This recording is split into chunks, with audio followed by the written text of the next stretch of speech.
Uncle Joe, the dancing elf. But I'm not here to dance today. I'm here to read you another Christmas story.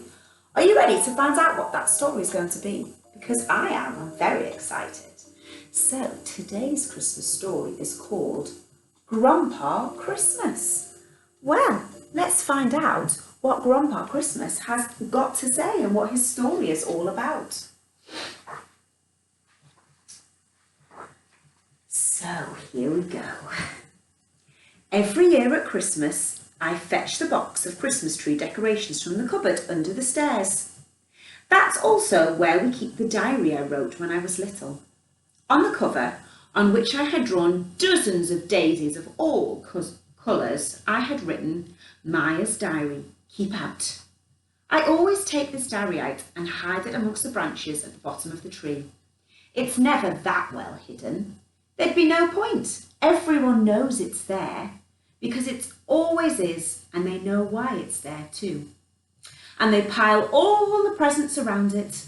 Our children, the whole family, know what's kept safe inside the diary. It's a letter. My grandpa's letter to me. Reading that letter aloud after all the presents have been opened is as much a part of our family Christmas as Christmas cake and Christmas carols. Like me, they all know parts of Grandpa's letter by heart. Sometimes they even join in when I'm reading it. Here is what Grandpa wrote. To my little granddaughter Mia, from her grandpa.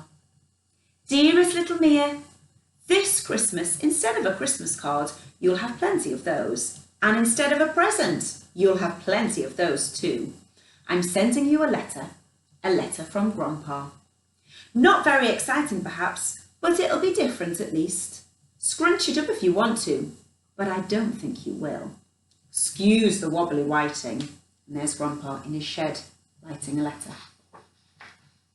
Remember last week? You were helping me in the vegetable garden. I'd hurt my back, so you were doing the digging for me and stopping to show me every time you found another worm. And I was telling you to be careful with them. How worms are our friends, how good they are for the soil, how they help us grow our vegetables, and how the blackbirds and thrushes need them too. And you weren't in the slightest bit interested. You were too busy giggling as you held up each worm to show me. I sat there watching you, pencil in hand. I was making a list of the seeds needed for planting out the vegetable garden. Broad beans, my favourite. Sweet corn, your favourite. Seed potatoes, the Wilger variety, because Grandma always thought them best for baking. As well as poppy seeds and foxglove seeds, because the butterflies and bees love them. As I watched you digging away happily with your trowel and humming to yourself, my heart was full of love for you, Mia, and I wanted to write this letter to you because there is so much I wish for you in your life. I have loved these days when you come with me to my garden. I love everything about your delight in it. All that wiggly worm dangling from your fingers in that thrush you keep calling a blackbird. Just to see you digging there in the good earth, so full of the joys of being alive, fills me with happiness and hope. And then there was the moment you found the frog and came running over to show me with cupped hands. We watched him hopping away into the long grass, and you hopped back to your digging again. Have you ever seen a picture of us on this earth of ours from space, Mia? We are a bright blue bead spinning through infinity, a beacon of life. But one day, if we do not care for her, this good earth of ours will be dry and lifeless as the moon. The life of this world is as fragile as you are, as I am, as the trees are, as butterflies and bees and birds are, as worms and frogs and plants are.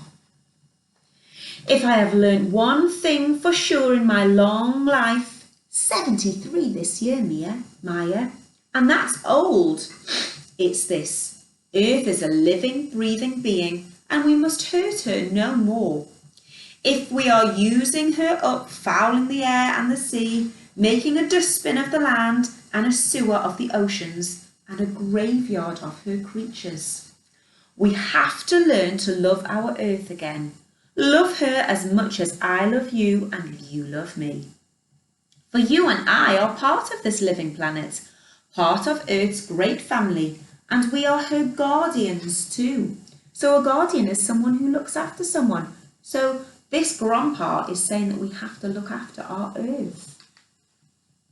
So I wish for you, little Mia, and for all the children everywhere, a new world without war and waste, where children like you will be able to breathe in good, clean air and drink from clean, bright water. A new time when we grow and eat only what we need, no more, and learn to share all we have so that no one anywhere goes hungry again.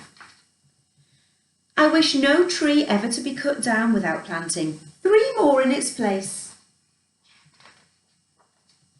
I wish for a world where in flying our planes, driving our cars, heating our homes, in our endless striving to be ever more prosperous, ever more comfortable, we do not overheat the planet. We do not melt the ice caps, raise the oceans, and so bring famine and floods and fire down upon ourselves. I wish for you a world where the whale and the dolphin, the turtle and the jellyfish can live the life of deep, undisturbed, in seas unpolluted. Those same seas, dear little Mia, where we have paddled and played so often on our summer holidays. Do you remember? I wish for you a world where the elephant and the lion, the tiger and the orangutan can live wild and free, never locked up and imprisoned simply for our entertainment, but left to themselves in their forests, left to roam their plains and their deserts, left to live their lives in peace. These we have loved together, Mia, the seas, the trees, the blackbird, that wiggly worm, that jumping frog, the good soil you're digging in, the moon, the stars, our whole wonderful earth rolling through space. So look after all we have loved together. Live always in rhythm, in harmony with this earth. Then all my wishes will come true for you, and all shall be well. But all shall be well only if we make it well, little Mia. There's lots of healing to do, a lot of loving. Your grandpa. When the reading is over, we all stand up and say, Happy Christmas, Grandpa, Happy Christmas, everyone. And then we have a little family huddle hug, as we call it, arms around each other in a circle. I always like to think that Grandpa is there in the middle of that circle with us. It's almost as if he has become our Grandpa Christmas. And there is her Grandpa, with a sack of maybe toys on his back, ready for a fantastic Christmas day. Well, I hope you liked our little Grandpa Christmas story, and I hope you're ready for bed, because that's probably where you're going to now. Or maybe you're not. Maybe you're going to do some Christmas fun. Who knows? Anyway, from Jingle Joe, thank you for our second Christmas story, and see you again soon.